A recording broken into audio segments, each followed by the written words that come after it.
کیا ہوا علامہ قمر غنی عثمانی صاحب کے ساتھ؟ انہوں نے یہی تو کیا تھا، مسلمانوں پر جو ظلم ہو رہے ہیں ان کے خلاف آواز ہی تو اٹھائی تھی، ان لوگوں کو گرفتار کرنے کی آواز ہی تو اٹھائی تھی جو نبی اکرم صلی اللہ علیہ وسلم کی گستاخی کر رہے تھے، قرآن کو اور اسلام کو بدنام کرنے کی کوشش کر رہے تھے، لیکن ان کو اریسٹ نہیں کیا گیا۔ الٹا علامہ قمر غنی عثمانی صاحب کو اریسٹ کر کے جیل میں ڈال دیا گیا۔ آج 3 سال ہو گئے۔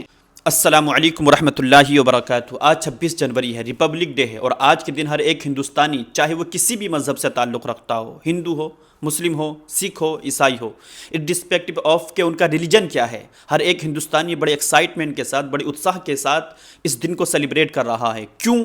اس لیے کہ آج ہی کے دن آزاد بھارت کے ہندوستانیوں کو 1950 میں ان کو اپنا سمویدھان ملا، اپنا آئین ملا، اپنا کانسٹیٹیوشن ملا، ان کو یہ حق ملا کہ اپنے بنائے ہوئے قانون کے تحت زندگی گزار سکیں، کیونکہ اس سے پہلے انگریزوں کے بنائے ہوئے قانون کے تحت ہر ایک ہندوستانی اپنی زندگی کو گزار رہا تھا۔ تو یہی سمویدھان ہمیں اس بات کی بھی اجازت دیتا ہے کہ ہم اپنے ریلیجن کو ایکسپریس کر سکیں، ظاہر کر سکیں، اس پر عمل کر سکیں، لیکن آج کے دور میں ایسا لگتا ہے، آج کے بھارت میں ایسا لگتا ہے کہ جیسے مسلمان اپنے مذہب پر عمل نہیں کر سکتے، مسلمان اپنی مساجد میں سکون کے ساتھ نماز نہیں پڑھ سکتے، مسلمان اپنے فیسٹیولز کو، اپنے تہواروں کو اچھے سے نہیں منا سکتے، اور مسلمانوں کا کوئی بھی معاملہ ہوتا ہے اس پر اپتی ہو ہی جاتی ہے۔ اور سب سے بڑی بات، کوئی بھی اٹھتا ہے نبی اکرم صلی اللہ علیہ وسلم کو، قرآن کو، اسلام کو، مسلمانوں کو گالیاں دینا شروع کر دیتا ہے، نبی اکرم صلی اللہ علیہ وسلم کی گستاخیاں کرنا شروع کر دیتا ہے، اور پھر کیا ہوتا ہے؟ راتوں رات اس کو فیم ملنا شروع ہو جاتا ہے، راتوں رات اس کی شہرت میں 4 چاند لگ جاتے ہیں، راتوں رات وہ ایک نیتا بن کر کے ابھر کے سامنے آتا ہے۔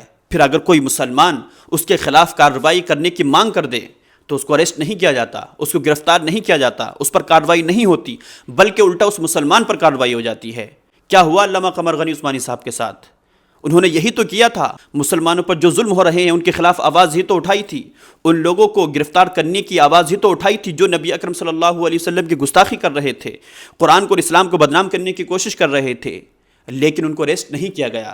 الٹا علامہ قمر غنی عثمانی صاحب کو اریسٹ کر کے جیل میں ڈال دیا گیا۔ آج 3 سال ہو گئے، لیکن ان کی رہائی نہیں ہو رہی، بیمار ہیں، ان کو بیل نہیں مل رہی۔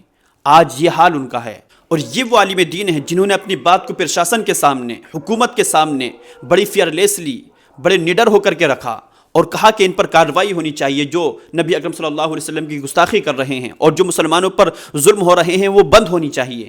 جائیں گے، ہم نے پبلک کال کیا ہے، ہم کو جانا ہی ہوا کسی بھی حال میں۔ آپ کسی بات کو بات ہی نہیں کرنا ہے، آپ کسی بات کو نہیں سمجھیں گے۔ ارے ہمارے نبی کے سامنے ایسی گستاخی ہو رہی، ہم کیا سمجھیں گے؟ ایسی بات آپ کر رہے ہو، یہ آرام سے کیا بات کریں؟ آپ نے کیا سمجھ رکھا ہے؟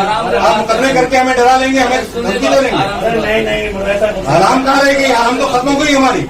ہم کہتے ہیں کہ ہمارے لیے کوئی لڑتا نہیں ہے، ہمارے حقوق کی کوئی بات کرتا نہیں ہے، کرنے والے بہت ہیں، لڑنے والے بہت ہیں، لیکن بات یہ ہے کہ جب ہماری خاطر لڑنے والے جیل میں چلے جائیں تو ہم ان کے لیے کوئی کوشش نہیں کرتے، ہم ان کے حق میں آواز تک نہیں اٹھاتے، ہم گونگے بہرے ہو کر کے اپنے گھروں میں بیٹھ جاتے ہیں۔ تو ہمیں علامہ صاحب کی رہائی کی کوشش کرنی ہے۔ یہی علامہ صاحب جو اب جیل کے اندر بھوک ہڑتال پر بیٹھے ہوئے ہیں، صرف کس لیے؟ صرف ہمارے لیے، ہمارے حقوق کے لیے، نبی اکرم صلی اللہ علیہ وسلم کی ناموس کے لیے، عزت کے لیے، آپ صلی اللہ علیہ وسلم کی ڈگنیٹی کے لیے، صرف اس لیے بھوک ہڑتال پر بیٹھے ہوئے ہیں۔ اور آج ہم باہر ہوتے ہوئے بھی، آج ہم اپنے گھروں پر ہوتے ہوئے بھی آرام سے بیٹھے ہیں، خاموش بیٹھے ہیں۔ آپ دیکھیں اس مرد قلندر کی بات کو کہ جو جیل کے اندر بند ہے، وہ ایک الگ مصیبت ہے، لیکن اس کے اندر بھی وہ بھوک ہڑتال پر بیٹھے ہوئے ہیں، صرف ہمارے لیے۔ تو ہم ان کی رہائی کے لیے آواز اٹھائیں۔